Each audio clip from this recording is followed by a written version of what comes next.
JK YouTube।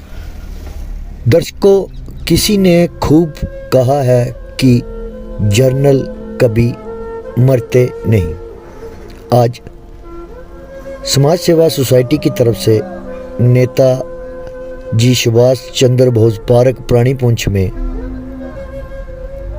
शहीद CDS Vipin Rawat ji को किए गए श्रद्धा सुमन अर्पित, जिसमें समाज सेवा सोसाइटी के प्रधान श्रीमान युगल किशोर शर्मा जी और उनकी पूरी टीम ने शहीद CDS विपिन रावत जी अमर रहें के नारे लगाए। आइए देखते हैं हमारी ये पूरी report.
CDS Vipin Rawat ji, CDS Vipin Rawat ji, Bharat माता की, भारत माता की, इंडियन आर्मी, माता की, भारत माता की, CDS विपिन रावत, विपिन रावत।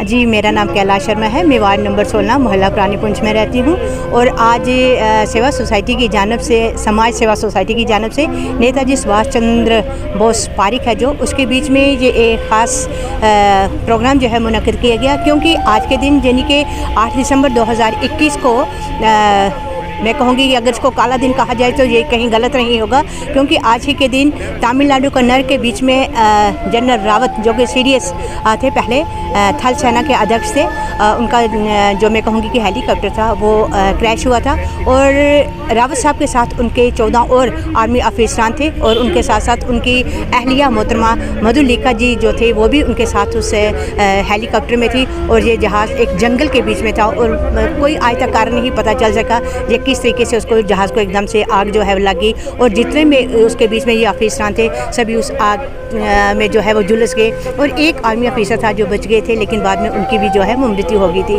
और उस दिन जब ये न्यूज़ वायरल हुई तो पूरा देश जो है वो मैं कहूँगी कि शोक के समुंदर में डूब गया, शोक की लहरों में जो है डूब गया, क्योंकि विपिन रावत जी जो थे उनका एक अपना ही जो था मुकाम था, हर अफसर का अपना मुकाम होता है। विपिन रावत जी का जो जन्म था वो मैं कहूँगी कि उत्तराखंड के गढ़वाल ज़िले में जो है हुआ था 1869 ईस्वी 16 मार्च को हुआ था और इनका पूरा परिवार जो था ना वो आर्मी की सेवा में ही जो है वो सभी आर्मी में ही थे। इनके पिताजी लेफ्टिनेंट जनरल थे और रावत साहब खुद भी जो थे वो आर्मी में उन्होंने एक अच्छा ओहदा जो है वो संभाला हुआ था। और आज के दिन जो है हमारी मैं कहूँगी कि प्राणीपुंछ ग्राउंड के अंदर ये जो नेताजी पार्क है इसके अंदर इन सभी अफसरान को जो है वो एक श्रद्धांजलि जो है अर्पित की गई है और हमारी यही दुआ है कि उन्हें भगवान जो है वो स्वर्ग की सीढ़ियाँ दे, जिन्होंने अपनी देश की खातिर जो है अपने देश को तरक्की याफ्ता उनको डेवलप करने के लिए उन्होंने बहुत सारा काम किया था।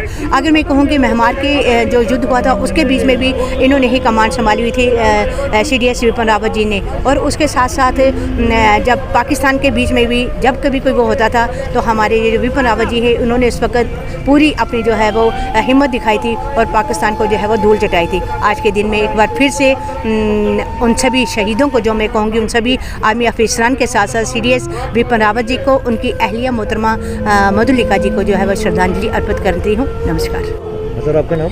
मेरा नाम कैप्टन जसपाल सिंह। सर बताएंगे क्या कहते हैं आज विपिन रावत जी को श्रद्धांजलि दी गई? हाँ, आज ये समाज सेवा पार्टी वाले ने ये जहाँ पर एक प्रोग्राम आयोजन किया, इसका मुख्य कारण था जनरल विपिन रावत की शहादत, जो आज के दिन ही एक हेलीकॉप्टर क्रैश के बीच में शहीद हुए थे।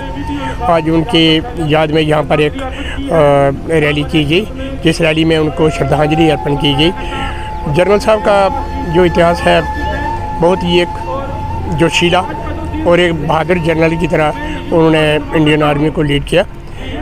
वो 4 स्टार जनरल जो कि बाद में CDS थे, जो कि तीनों सेनाओं को उस समय वो कमांड कर रहे थे जिस समय उनका जहाज़ क्रैश हुआ। जनरल साहब का जन्म जो है 1958 में पौड़ी गढ़वाल, जो उत्तराखंड में पड़ती है, उनका जन्म वहाँ पर हुआ। और उसके बाद उन्हें इंडियन आर्मी के बीच में जो उनका चुनाव हुआ और वो as a lieutenant Gorkha regiment के बीच में आए। उनके पापा भी, जो कि वो भी एक गोरखा बटालियन के सिपाही थे, बाद में ये गोरखा बटालियन को ही कमांड करने के बाद इंडियन आर्मी के शाना बिशाना हर दौर में शाना बिशाना इनको अलग अलग जो जहाँ उस समय वहाँ के मैं यूँ कहूँ कि जो इनको उस समय उपलब्धियाँ मिली, उसके बीच में ABSM, BSM, ADC और भी तकरीबन 8 जो इनको बड़े जो उपाधियाँ मिली है, जो इंडियन आर्मी की बहुत ही ऊंचे पद की जो उपाधियाँ हैं। बाकी जनरल साहब ही थे। उनका जो देहांत था, जब उनकी खबर हमारे मीडिया में आई तो उस समय पूरे देश में शोक छा गया था कि जनरल साहब इतने होनहार और इतने वो पावरफुल जनरल थे जिनका नाम सुनते ही दुश्मनों को पसीना आ जाया करता था कि विपिन रावत साहब ने ये जो किया है इंडियन आर्मी के लिए, जो उन्होंने ख़ास करके इंडियन आर्मी के लिए जो उन्होंने उपलब्धियाँ जो उनकी वजह से जो इंडियन आर्मी को मिली है वो सराहने योग्य हैं और उनको हम हमेशा याद करते रहेंगे। जय हिंद। दर्शकों, इस समय हमारे साथ मौजूद हैं समाज सेवा सोसाइटी के प्रेसिडेंट यूल किशोर जी। सर बताएं क्या कहना चाहेंगे जो आज के दिन जो CDS विपिन रावत जी का देहांत हुआ था, उनको याद करते हुए नेताजी सुभाष चंद्र बोस पार्क में आज आपने उनको फूल अर्पणा की है और श्रद्धांजलि दी है, तो क्या कहना चाहिए? 8 दिसंबर 2021 को आज के ही दिन जो है हमारे CDS विपिन रावत जी का और उनके धर्मपत्नी जब तमिलनाडु के उन पहाड़ियों के बीच जहाज जब दुर्घटनाग्रस्त हुआ तो सोशल मीडिया पर जब न्यूज़ वायरल हुई तो सभा को देशवासियों की आंखों में आंसू थे। आज इस संसार को छोड़े हुए उन्हें 1 साल हो गया है और समाज सेवा सोसाइटी हर वक्तन उन शहीदों को हम याद करते हैं जिन शहीदों ने देश के लिए अपने प्राण न्यौछावर किए हैं। श्री विपिन रावत जी की बात करें तो उन्होंने इतने ऐसे कार्य किए हैं देश के प्रति कि देश उन्हें कभी नहीं भुला सकता, ना ही उनकी कमी हम पूरी कर सकते हैं। लेकिन हमें गर्व है श्री विपिन रावत पर और उनके साथ जो उनका ट्रुप्स था। आज समाज सेवा सोसाइटी ने नेताजी सुभाष चंद्र बोस पार्क में इकट्ठे होकर हमारे एक्सर्विसमैन, हमारी नारी शक्ति और हमारे युवा कार्यकर्ताओं ने मिलजुल करके विधि अनुसार उनको श्रद्धांजलि अर्पित की है आपके चैनल के माध्यम से। और उसके बाद और हमारे जो बच्चे बच्चों ने यहाँ श्रद्धांजलि दी है। हमें जो उनकी कमी है वो कमी हम कभी पूरी नहीं कर सकते। 16 मार्च 1958 को उत्तराखंड में उनका जन्म हुआ था और 1978 की भी जो NDA IM देहरादून में वहाँ पर वो नियुक्त किए गए थे। उनके परिवार ने सेना में बहुत सेवा की है। म्यांमार में जो स्ट्राइक हुई थी, ऑपरेशन हुआ था, वहाँ भी उनका हाथ था। 16 के भी जो सर्जिकल स्ट्राइक हुई विपिन रावत जी का हाथ था।